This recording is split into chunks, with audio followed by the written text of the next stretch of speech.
T20 বিশ্বকাপৰ পিছৰে পৰা নাথাকে ৰাহুল দ্ৰাবিড়। টিম ইণ্ডিয়াৰ প্ৰশিক্ষক হিচাপত আৰু ৰাহুল দ্ৰাবিড়ে তেওঁৰ কাৰ্যকাল বৃদ্ধি নকৰে, এনেকুৱা এটা ইংগিত দিছে BCCIৰ অধ্যক্ষ জয় শাহে। আচলতে BCCIৰ অধ্যক্ষ জয় শাহেনো কি কৈছে আপোনালোকক অলপ ডিটেইলছ জনাব বিচাৰিছোঁ।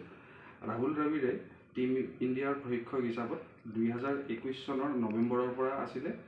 তেওঁৰ কাৰ্যকাল যোৱাটো বিশ্বকাপ যিটো আপোনাৰ আমাৰ ইণ্ডিয়াত হৈছিলে ওৱান ডে বিশ্বকাপ, ODI বিশ্বকাপ, সেই ODI বিশ্বকাপৰ পিছতে অৰ্থাৎ 2003 বিশ্বকাপৰ পিছতেই তেওঁৰ কাৰ্যকাল শেষ হৈছিলে ৰাহুল দ্ৰাবিড়ৰ।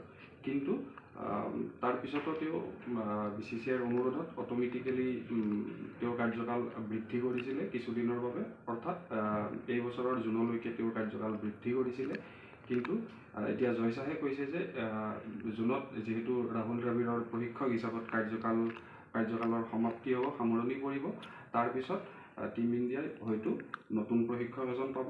জয় শাহে লগতে কৈছে যে বিশ্বকাপৰ পিছতে যিয়ে টিম ইণ্ডিয়াৰ প্ৰশিক্ষক হিচাপত কাৰ্যনিৰ্বাহ কৰিব বিচাৰে তেওঁলোকে এপ্লাই কৰিব পাৰে।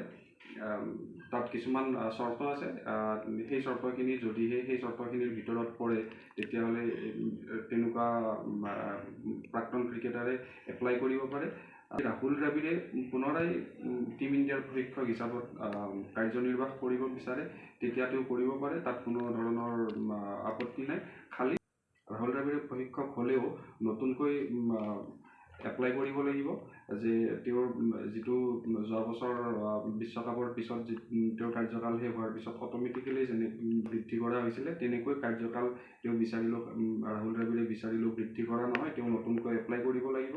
প্ৰশিক্ষক হিচাপত ভাৰতীয় প্ৰাক্তন ক্ৰিকেটাৰক লোৱা হ'ব নে বিদেশৰ প্ৰাক্তন ক্ৰিকেটাৰক লোৱা হ'ব, সেই ধৰণতো এই বিষয়তো জয় শাহে এটা সামান্য ইংগিত এটা দিছে যে যিহেতু BCCI বা টিম ইণ্ডিয়া এটা ৱৰ্ল্ড ৱাইড অৰ্গেনাইজেশ্যন, ক্ৰিকেট দলক প্ৰতিনিধিত্ব কৰে BCCI, কিন্তু BCCI এটা বিশ্বব্যাপী সংস্থা, গতিকে ইয়াত সকলোৱে এপ্লাই কৰিব পাৰে বুলি কৈছে। তথাপিও যিহেতু খেলুৱৈসকলৰ লগত আচৰণ কেনেকুৱা কি এইবিলাক গোটেইখিনি চোৱা হ'ব, বা বিশ্বকাপৰ পিছতো যদি ৰোহিত শৰ্মাই 3টা ফৰ্মেটত থাকে বা সকলোৰো হয়তো পৰামৰ্শ লোৱা হ'ব, সেইবোৰ সময়ত দেখা যাব। কিন্তু এতিয়াৰ আপডেটটো হৈছে ৰাহুল দ্ৰাবিড়ৰ কাৰ্যকাল যিহেতু T20 বিশ্বকাপৰ পিছলৈকে অৰ্থাৎ হিচাপ মতে জুনতেই সমাপ্তি হয়, কিন্তু জুনত যিহেতু T20 বিশ্বকাপ আৰম্ভ হ'ব, জুনৰ পৰা জুলাইলৈকে চলিব, গতিকে এইখিনি সময়ো ৰাহুল দ্ৰাবিড়ে নিঃসন্দেহে থাকিব।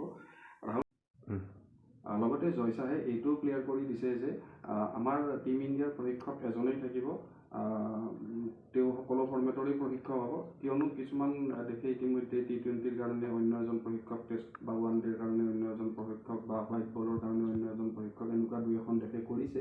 কিন্তু জয় শাহে কৈছে যে আমাৰ যিহেতু 3টা ফৰ্মেট খেলা বহুকেইজন প্লেয়াৰ আছে, ৰোহিত শৰ্মা আছে, কোহলি আছে, ঋষভ পন্ত আছে, হাৰ্দিক পাণ্ডিয়া, বুমৰাহৰ দৰে বহুকেইজন প্লেয়াৰ আছে, গতিকে তেনেকুৱা কোনো অসুবিধা নাই, 3টা ফৰ্মেটত এজন প্ৰশিক্ষকেই থাকিব, এইটো তেওঁ কনফাৰ্ম কৰি দিছে।